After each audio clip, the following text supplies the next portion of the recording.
everyone. Good morning. Yeah. So we're gonna, all of you, as of date, all of you have completed the exams, the exam one. So we'll discuss it a bit on next Tuesday in class. I started grading it last night. I hope to complete it by tomorrow.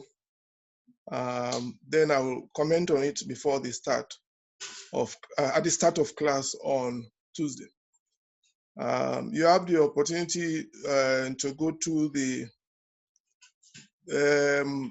answers once the exam is closed. So that's now you can log in and should be able to see the questions you missed. I'll spend time on the short essays explaining what some people missed at the start of class next week. So today we're going to talk about religions. We're going to start discussing religions today. Before we start that, do you have any question for me? Any question in relation to what we've been doing?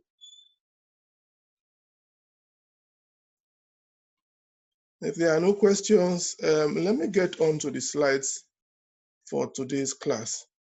Let me see.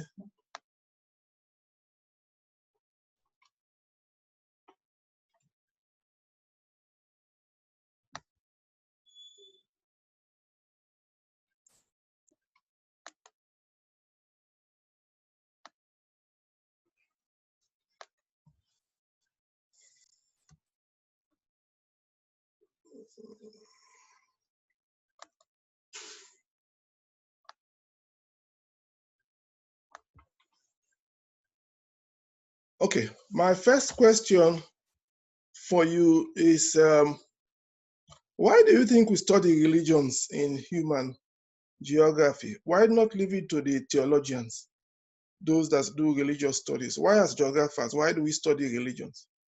It's a huge part of human culture. Exactly. It's an integral part of our culture. It's part of it's part of our cultural values, what we care about. So that's an essential aspect. And as human geographers, culture is a major aspect of our lives. Okay, today and Tuesday of next week, we'll focus on the following. We'll identify and describe the major religions of the world, which will include also how they are distributed. Remember, geography is about the where and why. So where do you find some major religions and why there? We're going to examine that. Also, we'll look at the origins and diffusion of some of the major religions. Where did they start and how did they diffuse across the world? We'll also describe religious approaches to the organization of space.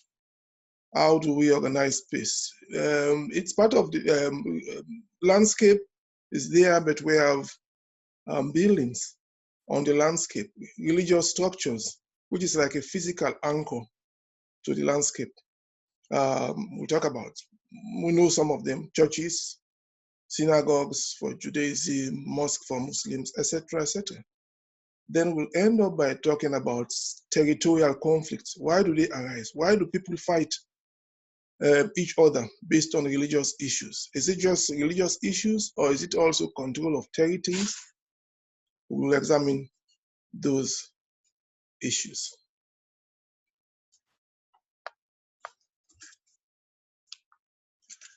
So here we are going to talk about a few concepts which we need to know. One of them is called universalizing religions. These are religions that are appealing to people across the world. Universalizing religions are appealing to people across the world. And 58% of worshippers across the world belong to one of these universalizing religions. Just like we talked about popular culture, where it is across the world, so are universalizing religions. They are widespread across the world. Yes, there could be a few countries where some of these religions are not practiced, but by and large, they are predominant in most places around the world. So they account for 58% of worshippers. We also have ethnic religions. These are appealing to smaller group of people normally living in one place. Although for Hinduism, the world's largest ethnic religion, there are some Hindus in America, some in Europe, etc. But by and large, ethnic religions, people are confined just to one place, just like folk culture where people are focused or located mainly in one or two places. Then a religious branch. A religious branch is a large and fundamental division within a religion. Some people even think that a religious branch can stand all by itself. In some cases, yes, but it is still part of a religion. For instance, the Roman Catholic branch of Christianity, the largest branch of Christianity, is not a religion by itself. I've had one or two cases people say Roman Catholic religion. No. Roman Catholic is part of Christianity, but it's a major branch. It's a large branch, a large and fundamental branch of Christianity. Then we have what is known as denominations. These are a division of a branch, but the important thing here is that it unites several local congregations in one administrative or legal body. So all of them belong to one administrative. They are administered by one administrative and legal body. For instance, Southern Baptist Church, you might have a Southern Baptist meeting where, for Southern Baptists in, let's say, Oklahoma, there might be one denomination, or Southern Baptists in general in the south of the United States can be one denomination. But the important thing, there's several congregations are connected under one umbrella, one legal or administrative body. So what are some of the denominations we have here in America, apart from Southern Baptists that I've already mentioned? What are some of the other denominations you know about here in the United States? Presbyterian, Mm-hmm. Assembly of God. Yeah. Yes. Methodist. Okay, yes. Interestingly, Methodists, we have various types of Methodists. We have United Methodists in America. We also have Wesleyan Methodists, etc., etc. Yeah, those are some of the denominations. You have also in the northern part of the country in particular, you have the Lutheran Church. You also have several other branches. Some of them are small, like the what is it called again? Vineyard churches. Vineyard churches is a denomination of Christianity. They are not too common in the South. There are few. I know of one in Georgia, but they are common in the West. California has a lot of vineyard churches. So we know the branches. There are several other branches of Christianity. We'll examine some of them shortly. Then the next concept is congregation.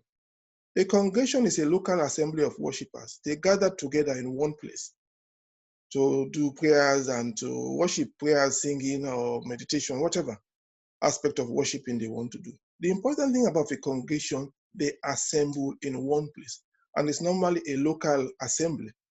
For instance, I belong to Destiny Life here in Claremont.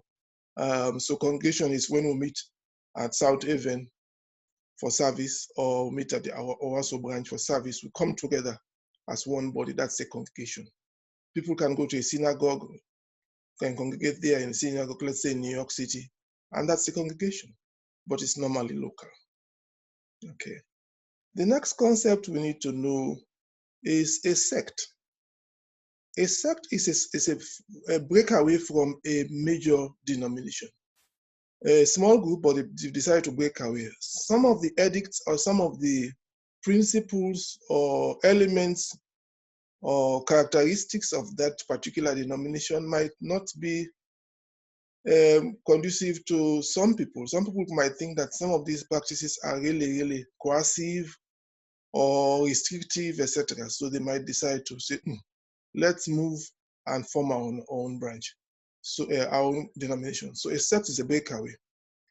Imagine hypothetically in our class, hypothetically, I'm saying, we all belong to one denomination. And then this denomination says women should not use lipstick, they should not wear earrings, they should not pierce their ears, they should not wear pants. Then men should not cut their hair, should not trim their beard, should not cut their beard. Men should not braid their hair, etc., etc. And after a while, some of us in that particular denomination, enough is enough. As young ladies, we need to beautify ourselves. As young men, we need to, as youth, we need to carry on our youthful life. So we decided to break away and form our own, whether it's a church or whatever religion, then that is a sect. It's typically a small group. They break away from the main branch because they get fed up with some of the very restrictive or coercive laws. Any questions so far about this slide? Again, just as I normally say, if there's any question, please don't hesitate to ask. Okay. The next thing is to talk about the largest religions in the world. 3 of them are part of the universalizing religions. Christianity is the largest religion in the world, 2.4 billion followers. This is according to adherent.com, who takes estimate of number of people belonging to various religions. Next is Islam. It's also universalizing religion. It has about 1.9 billion followers. Some people argue that it is the fastest growing religion, especially in Southern Europe, and of course in parts of Asia and some places in Africa. The third universalizing religion is Buddhism. Buddhism accounts for 507 million followers. It's the third universalizing religion. And Hinduism, one of the largest religions, is an ethnic religion. Please take note of that. Hinduism is an ethnic religion. It is the largest ethnic religion with 1.9 billion followers. Most of them are found in India and Nepal. A few of them in America, parts of Europe, etc., etc. But even though it's an ethnic religion, it is the largest ethnic religion. It's the third largest religion. So again, Christianity, Islam, Buddhism are universalized religion because they are appealing to people across the world, widespread across the world. Hinduism is, on the other hand, an ethnic religion, even though it has 1.2 billion followers, but most of them are confined to India and Nepal. We also have folk religions, which accounts for about 6% of people across the world. Just like folk cultural practices include folk religions. So folk religions are found mainly in rural places across the world. Then we have another 1% of followers that belong to Judaism and Sikhism. Some people consider Sikhism a universalized religion, even though it has close to about 30 million followers, very small, while Judaism is an ethnic religion. It is widely practiced in Israel, and the Jews that are here practicing Judaism, and few of them in Europe. But by and large, Judaism is an ethnic religion just like Hinduism, while Sikhism is, though small, is considered a universalizing religion. Interestingly, there are about 16% of people around the world that do not belong to any religion. Here we have 3 groups. One of them is known as free thinkers. They just believe in free thinking, guided mainly by philosophical thoughts, some amount of science and technology. Then you have those that are called atheists. They believe that God doesn't exist. That's their own belief. Then you have the agnostic. They believe that if you say God exists, show us the proof. So all of those are people that don't believe that God exists. And that number is growing. Globally now it's about 16%. About 4 years ago, it was 14%. Now it is 16%. Most of these people focus solely, I should say, on science and technology and philosophical ideas. They don't believe that a religion exists. As we know here in America, based on our First Amendment right, the right to belong to a religion or the right not to belong to any religion. So there is religious freedom, and I should add religious tolerance widespread in the United States. Questions or comments so far? I would like to hear questions and comments. Okay. If there are no questions or comments, let's go to the next slide. On The left, oh, sorry. Okay, on the left are Sikh people worshiping. This religion started in northeastern India.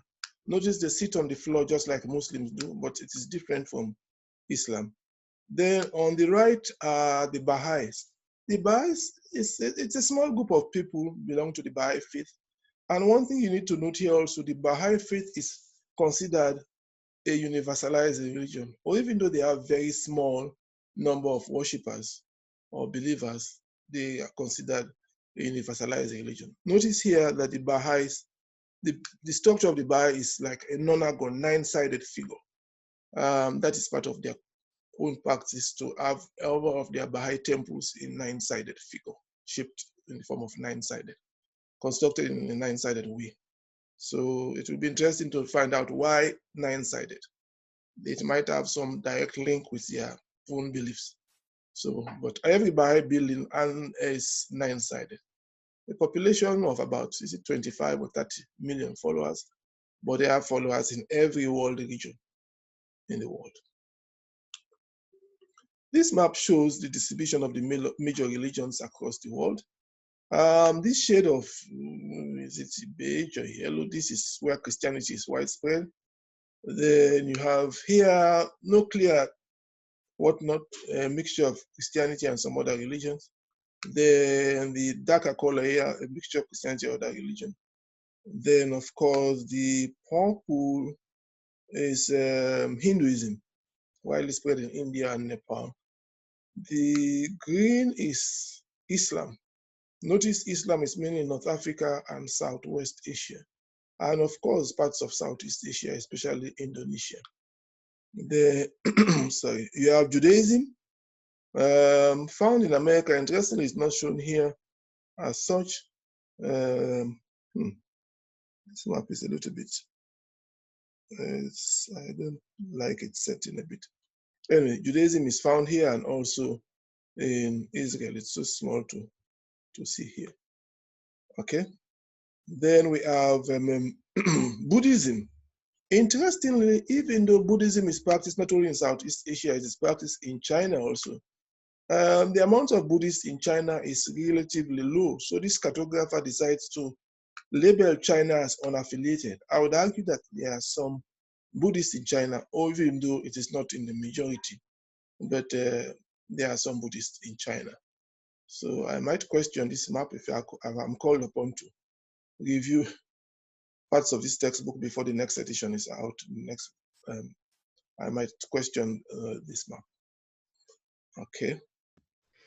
So I did have a question now. Yes. So it looks like, so like in North America, Canada and the United States are obviously so Christianity as the predominant. top. Yes, the predominant one. Yes. But what, like, it looks like in South America and Mexico, it looks like it's a little bit darker of a color. It may just be my screen.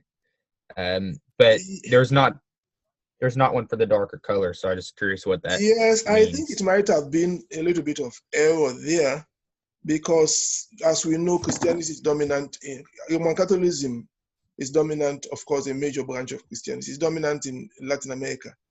From the legend here, I don't see anything that is related to that dark color. So that can have been a color error, because there is nothing on the legend showing the one with mixed nuclear cut whatnot, like in Nigeria, is darker. Yes. So I think it must be an error. I will have to draw the attention to that also. Yes. Okay. Cool. For instance, Latin America, 93% of people there are Christians, as high as 93%. Yeah. Thanks for that observation. Yeah. Okay, let's talk a little bit more about Christianity, the largest religion, of course, the largest universalizing religion in the world. 2.4 billion adherents or followers. Most of them are in Europe and in the Americas, as we see from the map. There are three major branches. The first one is Roman Catholicism, accounting for half of the number of Christians around the world. In fact, it has reduced by 1%, even though that is marginal. It was 51% 4 years ago. Now it's 50%. But nevertheless, it's the most dominant. Half of Christians belong to that big branch known as Roman Catholicism. The second is Protestant Christianity, accounting for 24% of followers, followed by Eastern Orthodox, 12%. The Protestant came into effect when they break away from the Roman Catholicism because of some of the principles. Martin Luther, in I think 1066, wrote some edicts and then said, we should break away. One of the biggest questions was going to a priest asking for forgiveness, in relaying. It's like going to a third party or a conduit in quote, to a priest, and that priest will pass your message to God.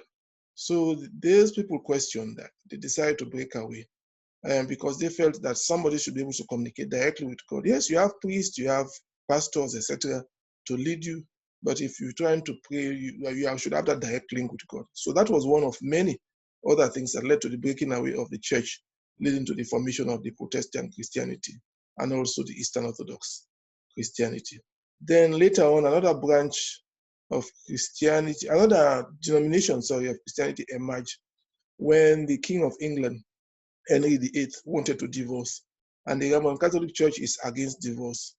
And he said, who are you to tell me not to divorce? King of England. So he broke away and formed what is known as the Anglican Church. In America, we call it the Episcopal Church.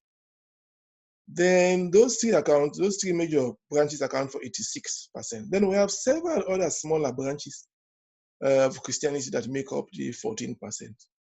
So those branches will include things like vineyard churches.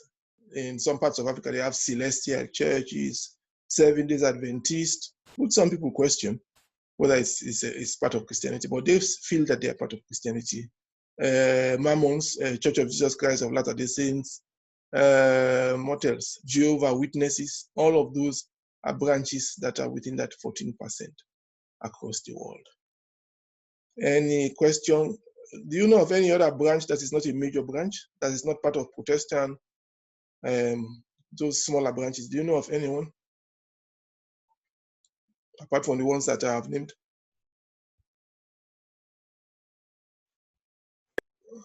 I think I've heard of branches or stuff like Lutheranism or the Church of Christ. Yes, exactly. Lutheran is one. The Church of Christ is another one. Then one Church of Scientists? What is it called again? Something Scientology? Scientology. Yes. Yes, that's another one. All of those are part of the 14%. Yeah. And there are some new ones nowadays, like All Nation Church, etc. So some of the more recent churches belong to this 14%. When we talk about Protestant Christians, there are a lot of denominations there, including the Southern Baptist, the Anglican Church, the United Methodist, the Western Methodist, Wesleyan Methodist, United Brethren in Christ. All of those are part of the Protestant Church. Protestant denomination within the branch of known as Protestant Christianity. Okay. This map, again, I question this map. They're talking about distribution of Christians in Europe, but there are a few countries here that are not in Europe. The southern part of the map, Egypt is not in Europe, certainly. Okay, let's talk about those Christians in Europe. What do you observe in the north? Which denomination is dominant in the north and west of Europe? Orthodox? The purple, it's more of Protestant, north and west. You see the purple from the legend, Protestant. Sorry, I forgot which one was west. Yeah, east is Orthodox. In Russia, Belarus, most of those former Soviet Union, whatnot, is Orthodox. Then what do you observe in the south? Which branch of Christianity is dominant in southern Europe? Orthodox and Catholic. Roman Catholic. Roman Catholic is dominant in south of Europe, yes. Okay. So in the north and the west, it's mainly Protestant, which include the Anglican Church, the various branches of Methodist churches, etc. In the east, it's mainly Eastern Orthodox. They have a slightly different calendar. When we celebrate Christmas here, their own Christmas, I think, is in early January or so. Then on the south, we have the Roman Catholic branch of Christianity dominant. This map, they should not have included. Turkey is in Europe, yes, more of Islam. But Syria and Iraq, those are in Southwest Asia. So again, I will have to draw the attention. If you are making a map of Europe, it should just be Europe. It should not include countries in Southwest Asia, which we normally refer to as the Middle East, as a sub-region. Okay. Let me draw your attention also that this map talks about, okay, the dominant. Notice here also, apart from Southern Europe, in Ireland, what do we see? Roman Catholic faith is dominant in Ireland, unlike the rest of the United Kingdom, where it is mainly the Protestant faith. We'll get to that later in the semester. Later on Tuesday. Okay. I like this map. It talks about the major denominations in the United States. What do you observe here in the South? Southern Baptist. Yes. Southern Baptist. Yes, this is the dominant one here. Then we'll go on to this end, other. This will include the Church of Jesus Christ of Latter-day Saints, mainly found in Utah and some neighboring states. Then you have the mainland Protestant as you go further north.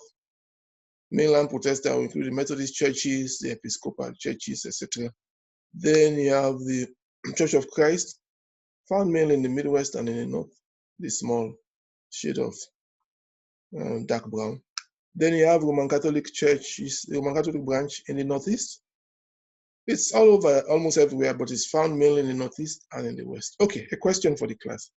Why do we have so many Roman Catholic in the Northeast of the United States? Closest to Europe.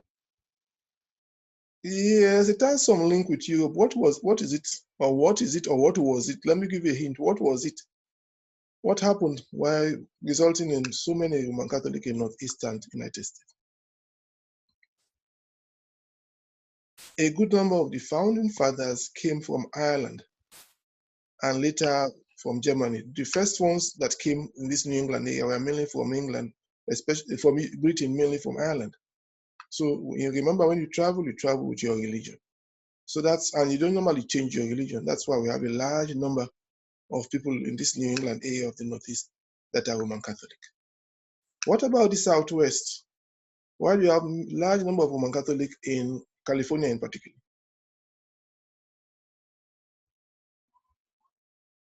What's the major reason? It has to do with like the Spanish and everybody when they moved north from Mexico after conquering. Exactly. Thank you very much. The migrants came from Latin American countries, where most of them are Roman Catholic. As I said earlier today, 93% of people in Latin America are Christians. Of those 93%, I will argue that about 80% are Roman Catholic. Yes, that's the major reason why we have so many Roman Catholic in the West. The Northeast is mainly, they came mainly from Ireland. Some later came from Germany, which also have heavy Roman Catholic, France, but the bulk of those first set of settlers were from Ireland. And those Irish people were mainly Roman Catholic. Then we have one interesting group, Black Protestant, mainly found in the South. Normally we categorize them as black churches. Some of them, interestingly, are part of Southern Baptist. So the Black Protestant are slightly different from the Southern Baptist. Yeah, they are different. Because I know of several Southern Baptist church, predominantly black, but they are part of the Southern Baptist denomination. So this Black Protestant are a little bit different. Then we have others. Others will include Lutheran, Scientology, etc., etc. Now to another map. It shows the non-Christian faith in America. Notice Baha'i, a few, but look at Buddhism. Buddhism is found here in the West. The large number of Asian population in the West, immigrants from Asia, so we should not be surprised that Buddhism is found in several Western states, a little bit in the Northeast. Hinduism, likewise, is found a bit in the Northeast, and it's found a little bit in the Midwest, a few in the West. Then Islam is scattered all over. The light green Islam is found all over. About 1% of Americans belong to the Islamic faith, about 3 million or so. So it's found all over different parts of the country. Judaism also is widespread, mainly in the Northeast and also in the South. Look at Florida, Southern Florida and Miami. Large number of Jews are there. Then some of them further north, and etc., etc. Okay. Questions? Comment? Any question or comment?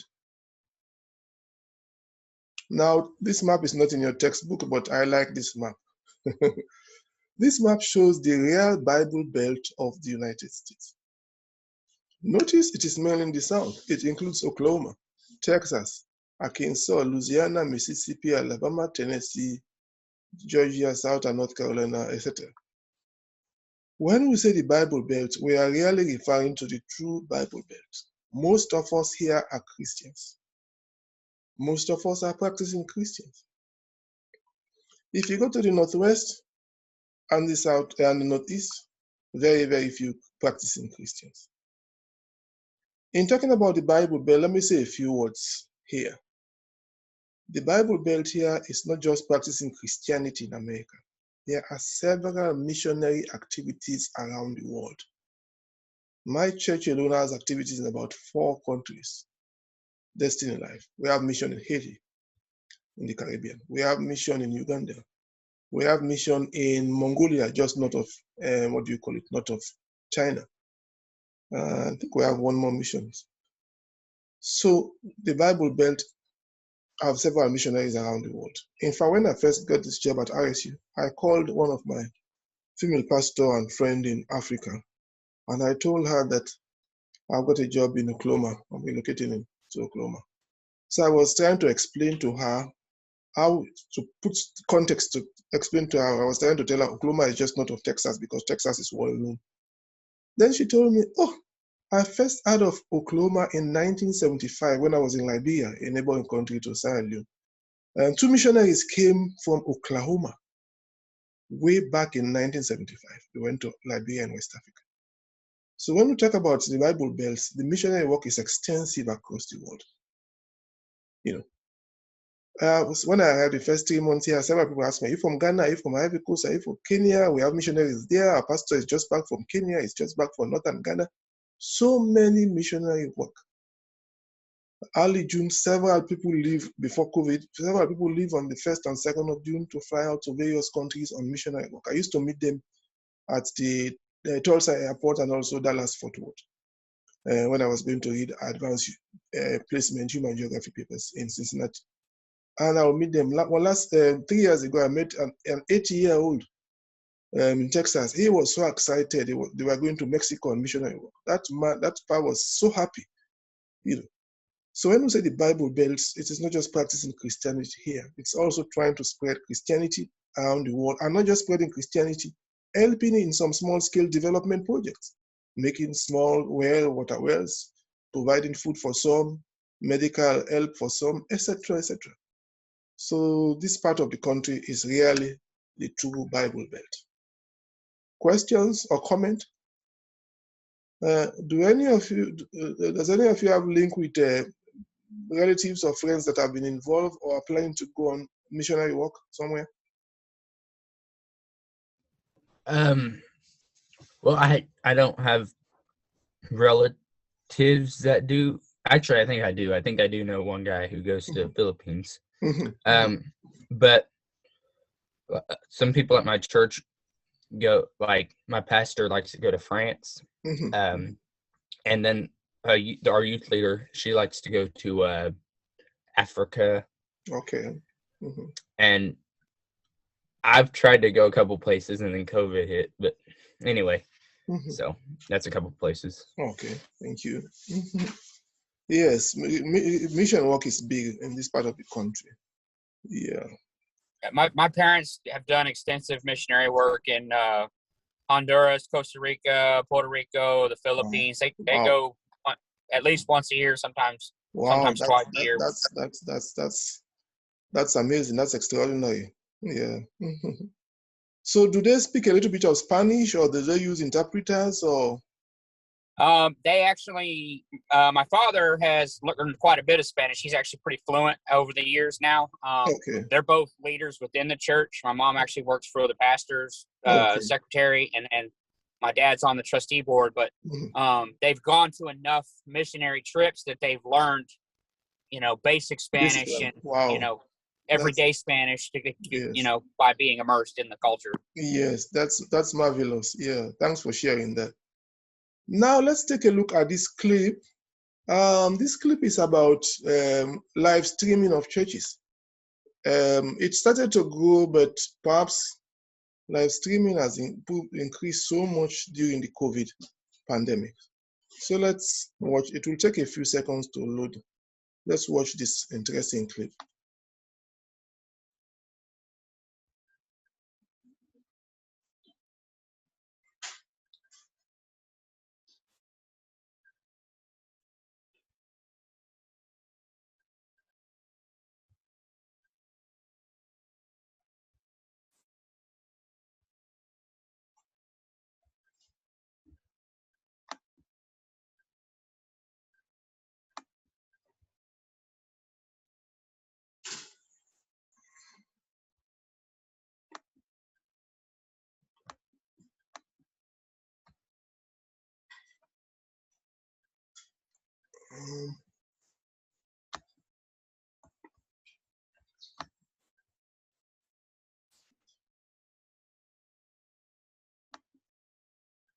This is our story. The black church has sustained the African American people from the days of slavery to this day. I don't know how we could have survived as a people without it. The role of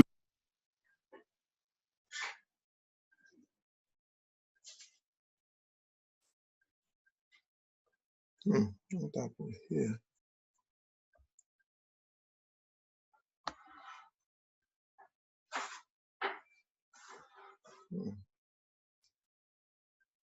It's a small glitch here. Let me try it again.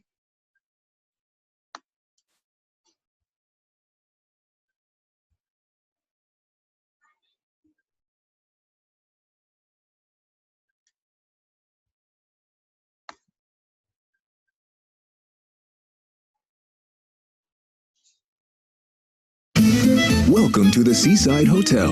Udelukkende folk med bedste kreds. Where tradition, romance, De har grebet af kærlighed.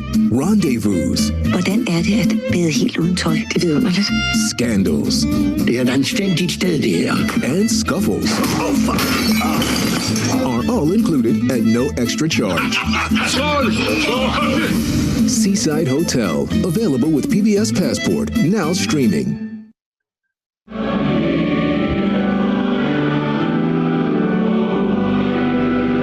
98-year-old Paul Harris and his 88-year-old wife Clara attend church faithfully every Sunday morning, even though they never leave their senior living apartment in suburban Dallas. It saves me an awful lot of physical effort, which is very difficult for me.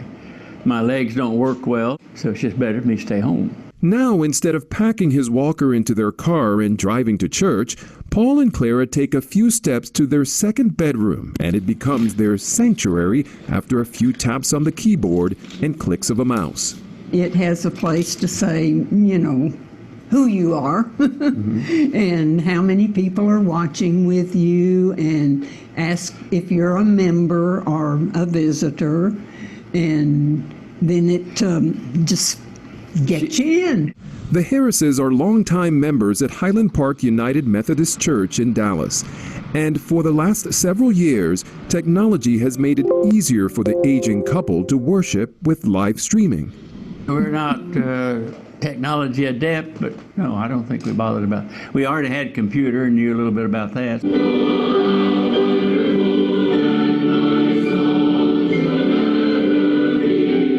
The Harrises would much rather be singing in the choir and praying from one of these pews where they worshiped for a combined 140 years. But at this stage in their lives, streaming is the next best thing. You mentioned friends that you had there. but you still have the feel of being at church. That feeling of being at church has never been so real because even though services have been beamed into homes for decades through radio and television, many were taped and edited. Live streaming is a whole new game. The services are unfiltered, including mistakes, as are all the other church announcements in business. What's making it so popular? Technology. What was once difficult and costly has become easy and inexpensive. We're looking at the popularity of Facebook Live and Snapchat and Periscope.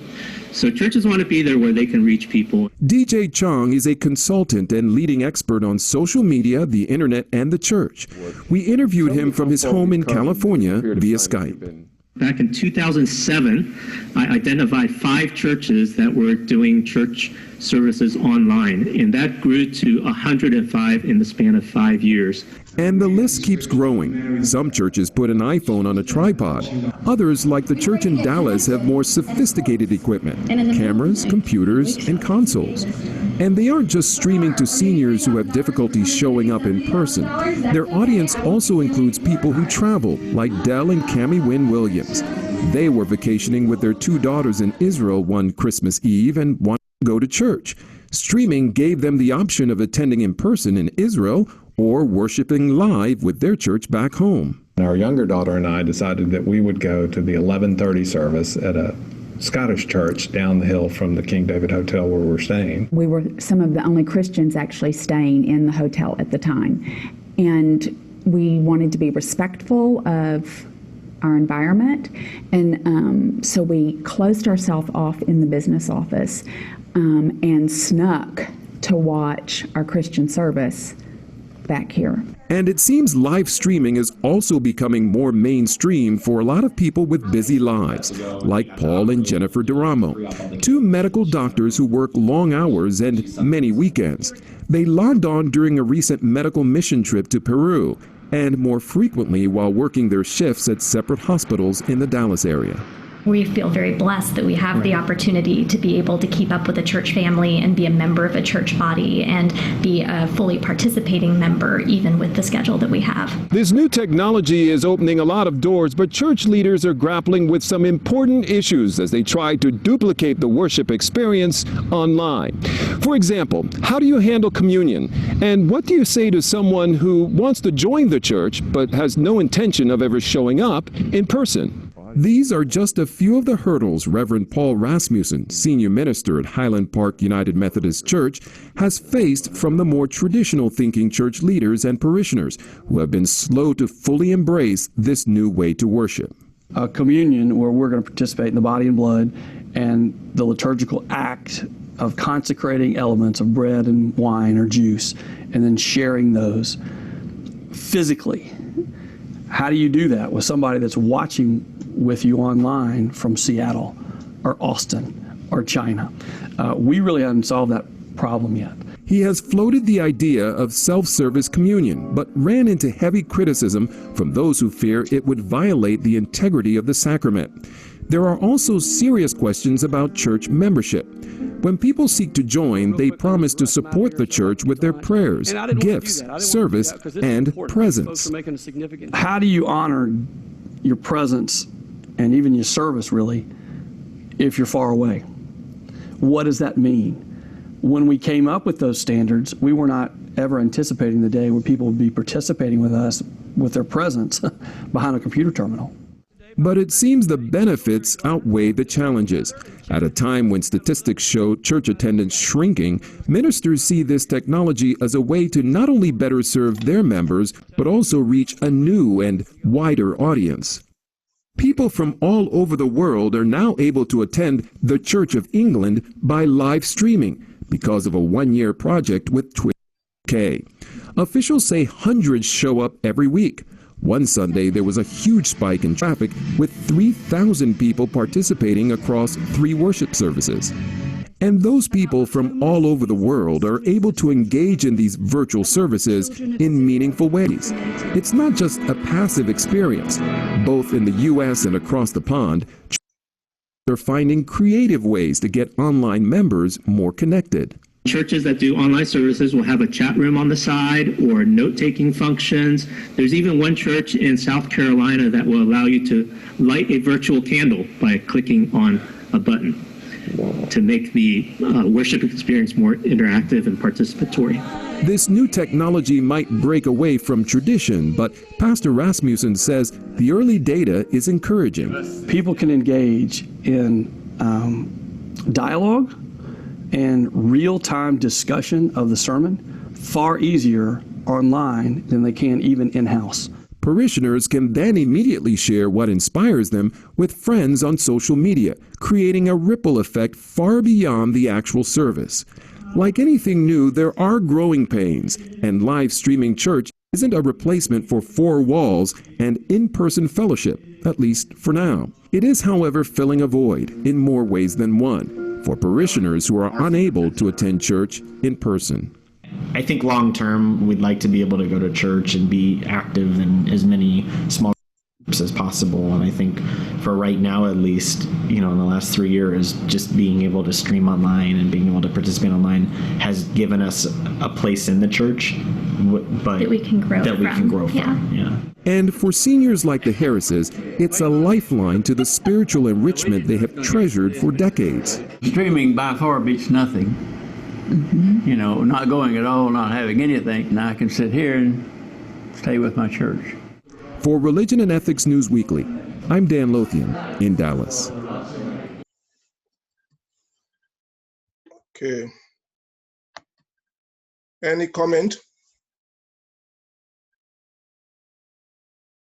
Okay, I have a question for you. Do you think the advantages of live streaming outweigh the disadvantages? Probably. Okay. Hard to say, sir. Yes, it's hard to say. Yes, you don't get everything there, but it's better than nothing. Yes, and with the COVID pandemic, live streaming grew. Even some traditional churches that were not too keen in live streaming had to live stream, especially during the lockdown in April in Oklahoma. So around the country also live streaming has improved. But it's, as we've seen, so we've just watched, there are some issues there. The physical presence in terms of taking communion, doing some other activities in the church. I mean, it's necessary, but it is not sufficient. I'll put it that way. Okay. Now let's talk about Buddhism. Buddhism is a universalizing religion. Half a billion followers. There are three major branches. You have the Mahayana branch, which is mainly in Eastern Asia, China, Japan, and Korea, accounting for 56% of Buddhists.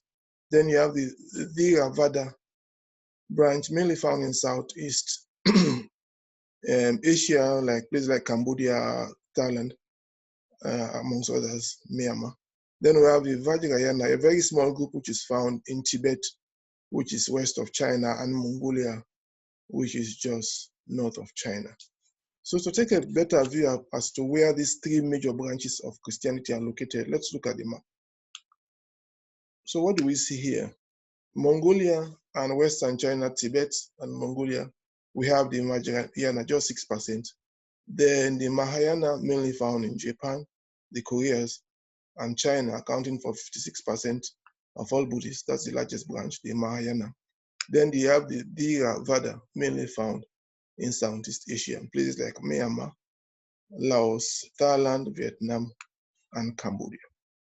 So even though Buddhism is considered a universalizing religion, it is mainly found in Asia. It's not widely spread across the world. Yes, there are a few Buddhists here, few in Africa and the like, but it is mainly found in Asia. That's where most of the Buddhists are located. Islam. As we've just said a few minutes ago, we find out that 1.9 billion followers, 1.9 billion people across the world. Professor Wilson? Yes. Could you go back to the Buddhism slide for just a second? Okay, no problem. Yeah. This one or the previous one? The one before it. Okay. Thank you. So, as I said earlier, East Asia has more of the Buddhists, 56%, but they belong to the Mahayana branch. Theravada branch is found mainly in Southeast Asia, and the Vajrayana branch is smallest, constituting 6% of Buddhists, are mainly found in Tibet, which is in Western China, and Mongolia, which is north of China. As I mentioned earlier, my church here, Destiny Life, we do have mission work in Mongolia. So it's a challenge trying to convert some of the Buddhists to Christianity in Mongolia. Okay, so Mongolia is here just north of China, and Tibet is here, western part of China. So this is an important slide. Notice that Sunni branch of Muslim is the largest. 88% of Muslims around the world practice Sunni Muslim. Sunni Muslims, sorry. 88% of Muslims around the world are Sunni Muslims. They are mainly found in Southwest Asia, we normally call it the Middle East, and North Africa. Then we have 12% of Muslims that are Shiite. They are in the minority. Most of the Shiite are in Iran and to some extent in Iraq. Then you have some in Oman, Bahrain, and Azerbaijan. Azerbaijan technically is a little bit in parts of Eastern Europe. But these are the countries that Shiite Muslim is dominant. The most dominant one is Iran. They have the highest number of Shiite Muslims. But notice here, Shiite Muslims account for only 12% of all Muslims, whereas the Sunni branch of Islam accounts for 88%. This is a cartogram, a type of map that looks at Muslim population.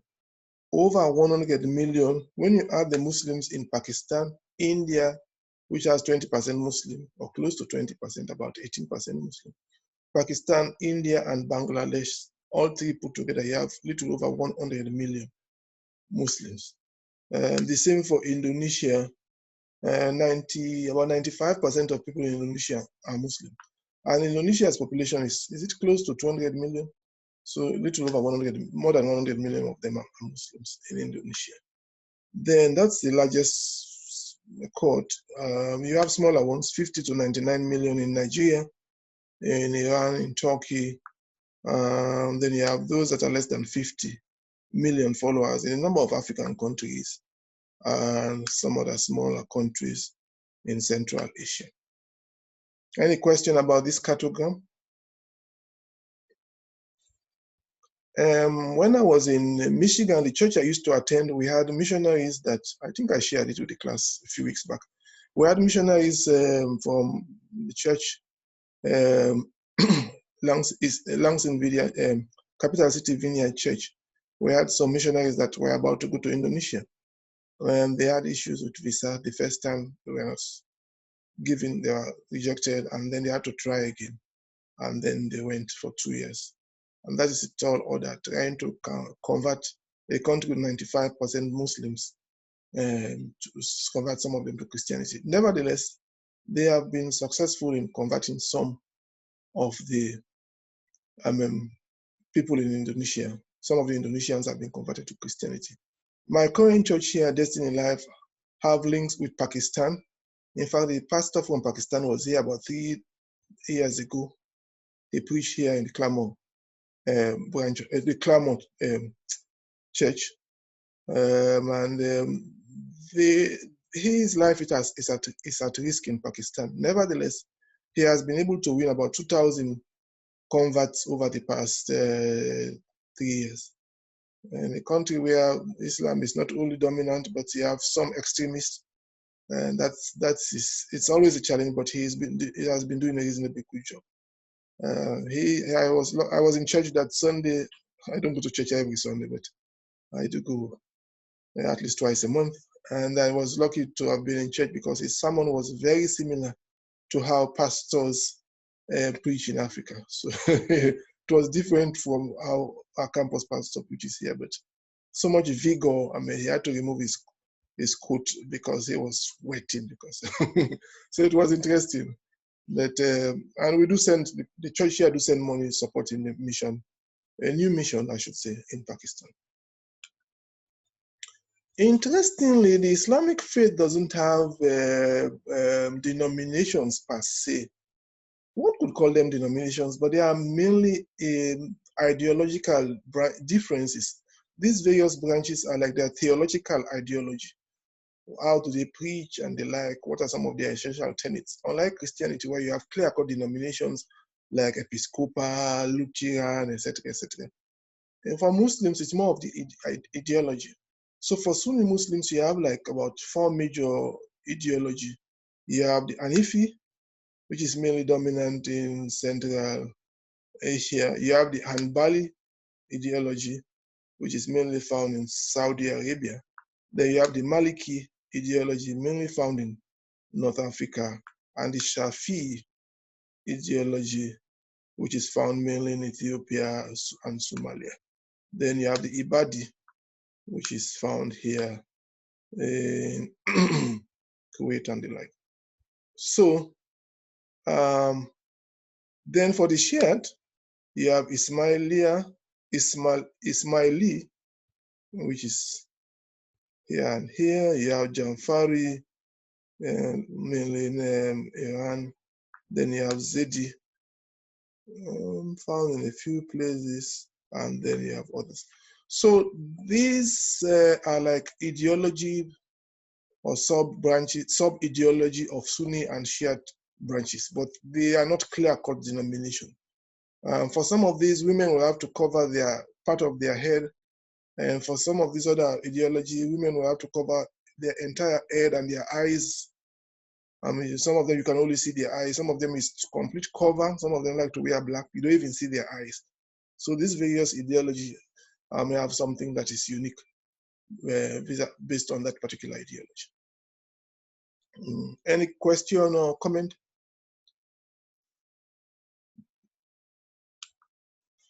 Let's talk a little bit about ethnic religions. They are mainly confined to a few places, typically a place. They are clustered. A large number of them, a small number of them can be found in one place. But these people normally, just like folk culture, they normally share some common history, language, and destiny. There is some common bond amongst them, which is important. As I mentioned earlier, Hinduism is the largest of all the ethnic religions, accounting for 1.2 billion followers. Most of these followers are found in India and Nepal. Few of them are here, few of them are in Europe, but the majority of them are found in India and Nepal. Then there is another ethnic religion known as primal indigenous religions. They are mainly found in East Asia, in China, other places, and also in Southeast Asia.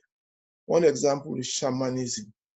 Let's take a look at the map here, which shows the percentage of people that practice primal indigenous ethnic religions, what we can call also folk religions.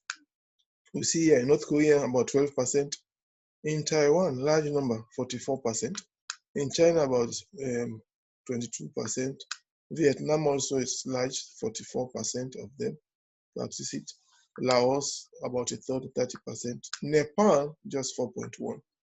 So these are confined mainly to Asian countries. Even in the Philippines, as low as it is, 1.5%, there's a little bit of primal indigenous religion there. Then we have what is called syncretic or folk religions. Syncretic means they combine several traditions. So it's like a melting pot. It's a mixture of several, like Confucianism and Taoism is mixed and practiced in places like China and some other Taiwan, etc., etc. Confucianism is interesting. Some people say Confucianism is an ethnic religion. Others argue that Confucianism is a sort of philosophical ideal, because Confucius was more of a philosopher. He believed in respecting elders, respecting authorities, work hard, serve your country, respect your fellow human beings, etc. But for them in East Asia, and in most parts of Asia, they apply Confucianist principles in their day-to-day activities. Others argue that Confucianism is part of folk religion, and Taoism also is part of it. Then in Africa, we also have folk religions, mainly animism, when people believe that natural objects have powers, conscious life or spirits in them, stones, mountains, rivers, some even worship trees, but note the number of people, only 35 million of the 1 billion people in Africa, only 35 million are still worshiping trees and stones. They see natural objects as being animated. The common ones are rivers, some mountains, a few lakes, some forest areas, etc., etc. But these are in very, very remote places in Africa. If you take a look at the map here, in 1900, most of these African countries, over 70% of people were worshiping, were practicing folk religion, worshiping trees, stones, mountains, forests, etc. But by 2010, only a few of them have up to how many percent? 50% or no, 30 to 49%. Most of them had below 1% and a few of them between 1 and 10%. What were the major transformations between 1900 and 2010 that led to sharp decline of folk religious practices in Africa? What do you think? Why did it drop so sharply over a century? Missionary work? Exactly, the spread of Christianity, and I will add also the spread of Islam. Those two religions spread far and wide, and those two religions are exclusive religions. You can only practice Christianity if you're a Christian. If you can only practice Islam if you're a Muslim. You cannot mix it with something else. So that is why these two religions, universalized religions, spread far and wide, converting large number of people. In Southern Africa, it's mainly Christianity. In Eastern Africa is a mixture of Christianity and Islam. In West Africa, coastal parts of the country is mainly Christianity, and the inland parts and inland countries mainly Islam. So missionary work was very responsible important in the spreading of Christianity, and also Islam also had missionaries that went there to spread it. So that's why folk religious practices, animism, declined significantly over 110-year period in Africa. Hinduism, we already talked a little bit about Hinduism, but one thing I want you to note here is that unlike some other religions, there are two issues about, well, not issues, there are two characteristics of Hinduism. One is they don't have one book, one holy book as we have the Bible in Christianity, the Quran in Islam, the Torah in Judaism. They have several books. I would call it more of a liberal type religion, liberal in quote, because you choose your own path. You choose your own path of worship. You choose your own path of salvation, I should say. Your own path of spirituality. You can read a lot of books, the path of knowledge. You can renounce things, part of renunciation. You can be very devoted. You can use that path for your spirituality. You can use the path of action. You go around doing things or winning souls for Hindu, converting people to Hindu, etc., etc. And they have multiple gods. Unlike Christianity, Islam, and Judaism that are monotheistic, believing in one God, Hinduism is polytheistic. They believe in several gods and goddesses. Vishnu is the preserver god. Shiva is also a god. I think it's the god of destroyer, whatever it's called. And the Brahma is the creator god. Shiva is very powerful. It can be a protector, but it can also be revengeful, etc., etc. Then Vishnu is the preserver god, and Shiva is a goddess. Then you have Brahma, the creator god. So that's their belief in several. Each will choose the type of god or goddesses that they want to worship. So that's a clear distinction between some religions like Christianity, Islam, and Judaism that believe in one God, whereas Hinduism is one of those that they believe in many gods. Questions? Comment? Any question or comment? Then you have other ethnic religions spread across various parts of the world. I think a better way to take a look at this is to look at the map. Where are they found? This is where they are found. If we go back to the previous slide, we see Sikhism is mainly in northern India, Punjab. Jewish or Shush, mainly in North Korea. Spiritism, Brazil. Judaism, Israel. And here we have a large number of Jews. About 40% of the Jews are in America. Baha'i, mainly in India and some other Asian places. Tenriko in Japan. Jainism in South Asia. Shintoism is mainly in Japan. Kao Dai in Vietnam. And Zoroastrianism in India and Iran. So, but what do we notice? Most of them are found in just one place. You see, just one place. Most of them are found in just one country. Spiritism, this is interesting. Spiritism is where they believe in spirits, various spirits, think that's the dead and the living are all there. Several spirits move around. Part of it is a little bit related to what is called voodoo. Voodoo practice, common in Haiti and in 2 countries in West Africa, Benin and Togo. Voodoo need a lot of spirits. There's a little bit of voodoo in New Orleans also, bird culture from Haiti. Okay. Questions? Comment? The Baha'i faith, very few worshippers, but they have temples in every world region in the world. So places with 10 or more million Baha'is, 10% or more million Baha'is, United States and India. Those are the 2 places with large number of Baha'i followers. The Church of the Holy Sepulchre in Jerusalem, it was where Christ resurrected from. This place attracts large number of tourists.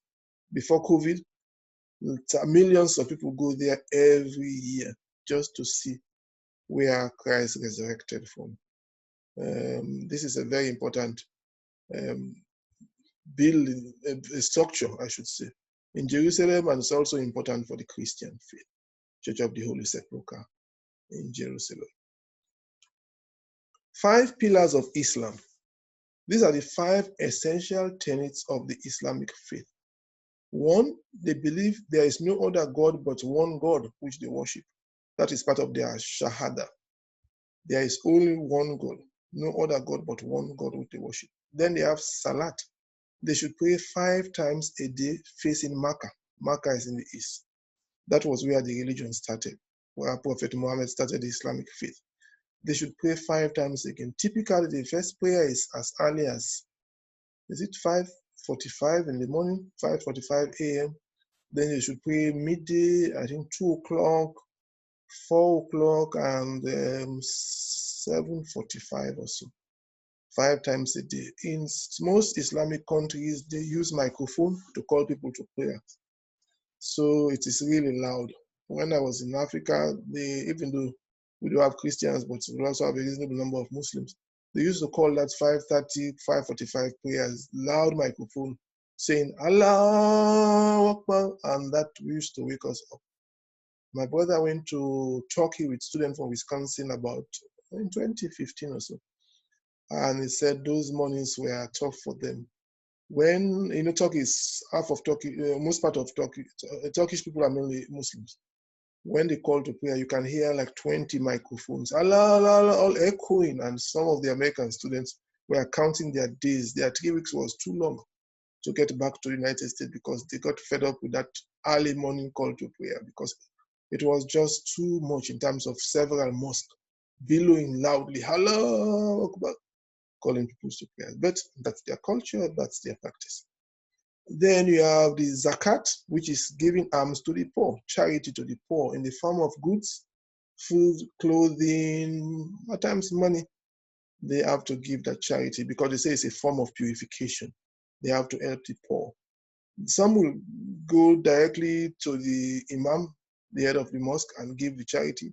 When they have their main prayers, the Juma prayers or the Friday prayers, some of these poor people will come at the entrance of the mosque, and then they will have their plates to receive money or bags to receive foodstuff, etc., etc. So the zakat is charity. especially helping the poor. The son of Ramadan is fasting during the holy month of Ramadan. They operate the lunar calendar, which has 28 or 29 days. So that's why the Ramadan is movable. It's not a stagnant holiday because it moves based on their own calendar. Just like the Judaism, Judaism and Islam practice, what do you call it, lunar calendar. Everything is dependent on the phase of the moon. So that's Ramadan is huge. They fast from sunlight from dawn to dusk. From about 5:30, they eat meal about 4. They start to fast about 5:30, and they break fast at dawn, typically 7:15 in the evening. And once that Ramadan ends, the 28th or 29th is fasting, there's a very big celebration where they will kill animals like sheep or cow and go to the field to pray and celebrate in big time. But during that month, they should be very holy. They should refrain from doing sinful things. There was one difficulty in 2014 during the World Cup. Some of these players that were Muslims were told not to fast because that will affect their strength to play soccer during the World Cup. Some of them defied authorities and fasted whilst they were playing soccer. So that was it. They think that they should not tell them what they should do. It's fasting period, they should fast just like other Muslims. So some of them defied the sporting authorities. The fifth pillar is Hajj. Hajj is making a pilgrimage. Pilgrimage is a religious trip to Mecca, if possible. It's expensive, especially for people in developing countries. The average price is about $3,500. So you must be financially able to make it, and you also should be physically fit. If you are suffering from, if you are disabled, it might be risky for you to go there because once they touch the Kaaba, which we'll talk about next lecture, they have to run long distances. And if you fall, they trample upon you. Every year, some people die there. But because of COVID, it was very much restricted last year. Only about 10% of those that used to go were allowed to go. But in the normal years, the disabled, if you're not physically fit and if you are poor, you cannot make it. But some governments, especially in developing countries, they subsidize, they help the very poor to make the trip to Mecca. The pilgrimage is an holy trip to Mecca. This is one of the big mosques in Medina.